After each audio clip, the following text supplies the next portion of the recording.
Yeah!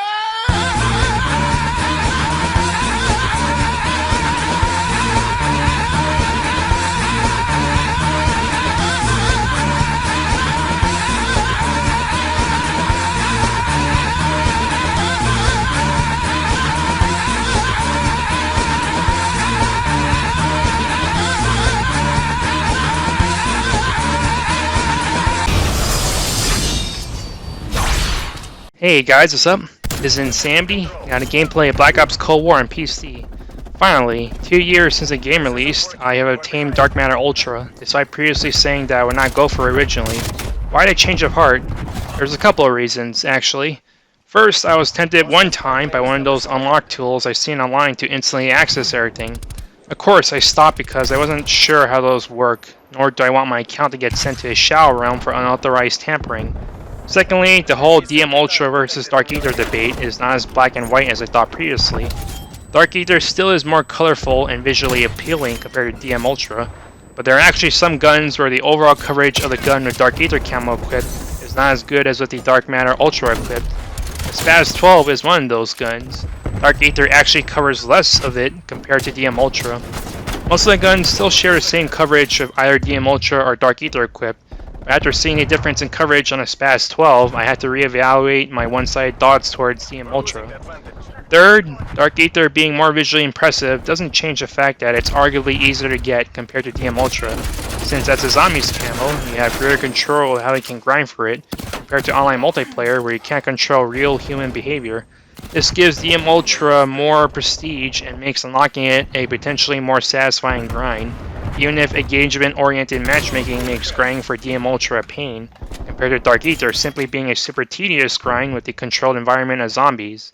Fourth, by playing Black Ops Cold War again after having stopped playing Call of Duty for a while to play platformers like Crash Bandicoot and Kirby, I really needed a goal to motivate me to play Cold War, and DM Ultra was the perfect goal, apart from unlocking the new weapons they add to the game and unlocking weapons that were previously added but I still did not get yet. Grinding for Damascus in Modern Warfare 2018 was kind of the push I needed to encourage me to grind for DM Ultra.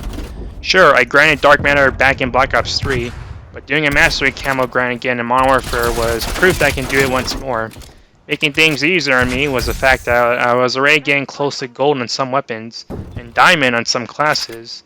On pistols, for instance, I was just one weapon away to get diamond, since I grinded gold for 2 pistols.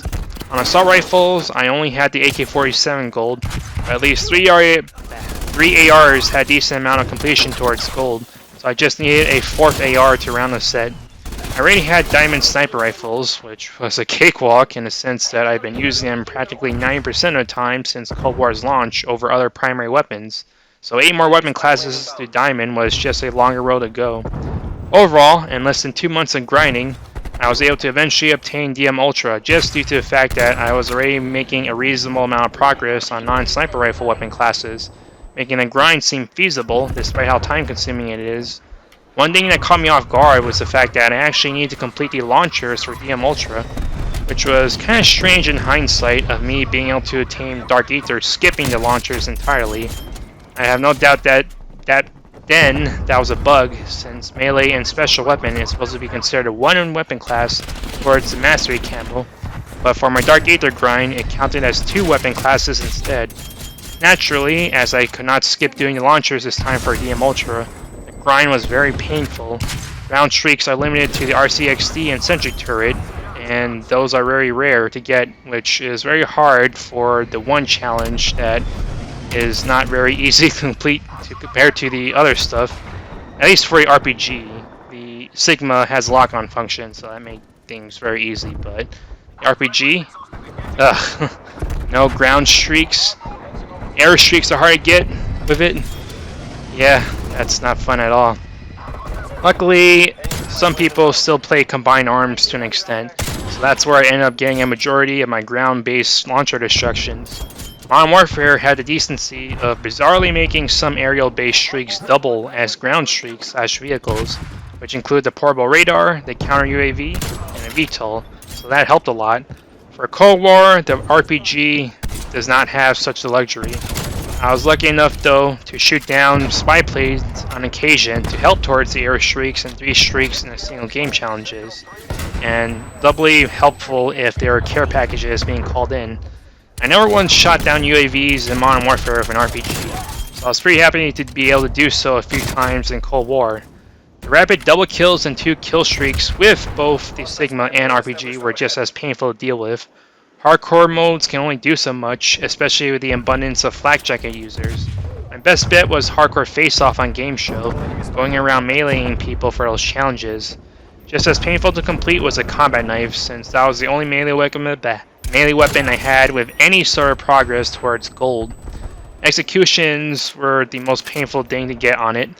They're mandatory, and unlike Modern Warfare, which somehow let you bypass doing any sort of execution for a challenge tier, the Cold War won't let you do that, and 25 executions is a lot to ask for. Apart from that, when it came to non-launcher and non-melee weapons, 2 of the challenges that I absolutely despised were the point blanks and the killing enemies who were detected or blinded or stunned or flashed by your equipment or score streaks. Those took the most time out of all the conditional based challenges, and were usually among the last challenges I ever complete for a particular weapon. It is with brutal honesty that I mentioned that I abused session joining my dummy count at times in order to get some of these camel challenges done.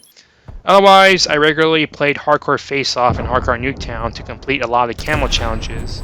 The last weapon class I needed to unlock DM Ultra was LMGs. So thank God this is all finally over. I'm not sure if I'll be unlocking DM Ultra on any other weapon, with the exception of most of the melee and special weapon category. I pretty much have Dark Ether on every notable weapon apart from the launchers. DM Ultra on the weapons I didn't choose for a grind is a nice extra bonus, but I think I'll just leave it at Dark Ether for all the other weapons. There's only a handful of weapons I use anyway in Cold War, and I'd still be abusing the hell out of sniper rifles and dual-wield pistols most of the time. So let me just preserve my sanity post-grind. That's the gameplay and commentary. Hope you enjoyed it, and Insanity is out.